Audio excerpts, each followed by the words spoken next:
Welcome to Grizzly Tales for Gruesome Kids, a series of cautionary tales for lovers of scream.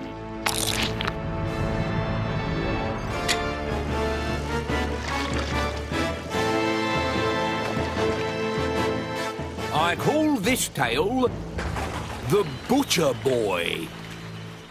There is a butcher's shop in Hockengristle run by 3 generations of the same family, the Knucklebones.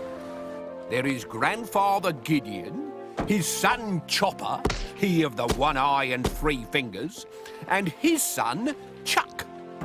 The strange thing is, even though all 3 are still alive, they have never been seen together. Oh. Some children care how rich they are. Not how much they have in their piggy bank, but how much other children think they have. To be seen to be rich is everything. Now, money can buy you many things. Skateboards, trainers, mobile phones. What no one tells you is it can also buy you a one-way ticket to a poor man's picnic with the worms. Before he was rich, Gilbert believed in the power of money. When I have money, I shall be the most powerful boy in the school, he told his teddy bear Paxman. Rivals? What rivals? I shall crush them and smash them and squeeze them all dry. Oh, this isn't going out live, is it? He first became rich when his parents refused to raise his pocket money. The next day, a ransom note plopped through the letterbox. Gilbert's parents rushed upstairs to find an open window and evidence of a fierce struggle. "He really has been kidnapped," gasped his mother. "This photograph of Gilbert holding today's paper is proof." "And look at that," cried his father. "The room he's being held in has exactly the same wallpaper as this room. Isn't life strange?" said his mother. And they hurried off to the bank to withdraw the money to have their son released. The next morning, Gilbert was back. "They stole my trainers and wouldn't let me watch telly."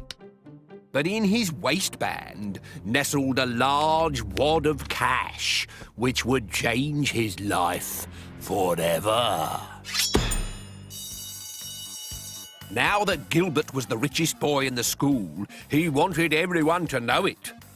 When Michael Turner brought his new chess set in to show and tell, Gilbert asked to be excused, and seconds later, after speeding to the shops, returned with his new automatic chess set, complete with self-moving pieces and a hologrammatic grandmaster to teach him how to win.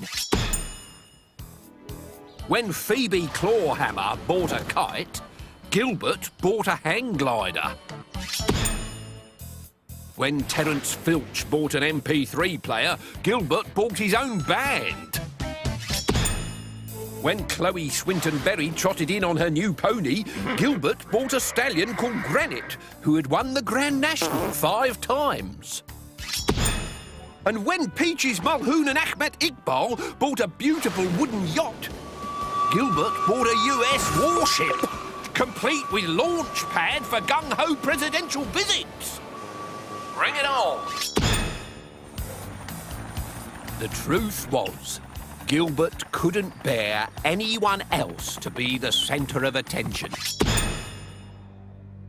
Then, one day, just after Christmas, Chuck the Butcher Boy brought his new bicycle into school.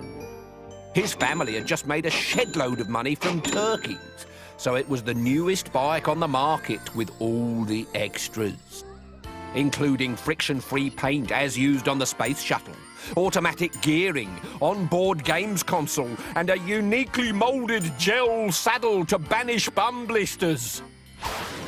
Even though he rushed into 50 different shops, Gilbert could not buy a better bike anywhere. When he got back to school, Chuck's bike was still the centre of attention. And it made Gilbert mad. Mad enough to do something stupid. If Gilbert couldn't buy a better bike, he'd steal the best and claim it as his own. That night, as an old-fashioned fog swirled down the street, an old-fashioned bicycle bell jerked Gilbert from his sleep. When he peered out of the window, he saw a colourless boy in jacket and cap, riding an old-fashioned butcher's bicycle. It was Chuck. From his front basket, he pulled out a metal object which glinted under the street light. Whoa! Bike? Then, thinking he was being clever, Gilbert shouted, "What bike?" But he was shouting to himself and the fog, because the butcher boy and the butcher's bike had disappeared. Gilbert returned to bed. Ah, Chuck, what do you want? I've come for my son's bike. Your son's bike? You haven't got a son. Who are you? What are you? I am my own daddy and my own son. Gilbert thought his heart had stopped. This isn't possible. I don't understand. We're a very close family, said Grandpa Gideon. We can trace our line right back to the Victorians, and everyone knows how strict the Victorians were. Gilbert made a dash for the door, but the old man beat him to it. We've been butchering in hog and gristle for 3 generations, looking after the neighbourhood, you might say, clearing it of undesirables. If it's meat you want disposing of, come to Knucklebones. Oh, what does that mean? It means you shouldn't have stolen my grandson's bike. It's over there! Take it! But Chuck's grandfather wasn't interested in the bike. Bikes are 10 a penny, he said. Good meat, on the other hand, is priceless. I'll pay you. Take the bike, and I'll give you whatever you want to go away. But there are some things even money can't buy, as Gilbert was just about to find out. What I really want is you.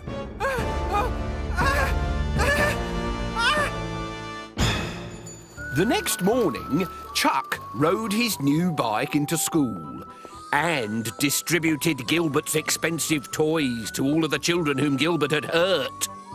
Meanwhile, in a quieter part of town, a butcher's shop was opening for business.